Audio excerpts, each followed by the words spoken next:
আরে এটা কি আমার অনলাইন বয়ফ্রেন্ড এই বাচ্চাটা? হাই ডার্লিং, তুমি কেমন আছো? আরে জিনি, আমার অনলাইন বয়ফ্রেন্ড কোথায়? জানো তোমার ভয় পাওয়ার কোনো কারণ নেই, আমি তোমার অনলাইন বয়ফ্রেন্ড। আরে তুমি এটা কি বলতেছো? এই ফটোটা তো অন্যজনের। আরে না, এই ফটোটা আমারই গার্লফ্রেন্ড বানানোর জন্য আমি এডিট করছি। আমি তোমার গার্লফ্রেন্ড হতে পারবো না। আরে জানো জানো, আমাকে ছেড়ে যেও না।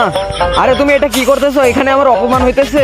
এই নাও 1 কোটি টাকা, তুমি আমার গার্লফ্রেন্ড হয়ে যাও। কোনো সমস্যা নেই, আমি তোমার গার্লফ্রেন্ড হওয়ার জন্য তৈরি আছি। সিকু, এই যে দেখো, ড্রেসটা অনেক সুন্দর না? আরে না, একদমই ভালো লাগতেছে না, চেঞ্জ করে আসো। আরে সিকু, এইবার দেখো। আরে না, এবারও ভালো লাগতেছে না, আবার যাও তুমি।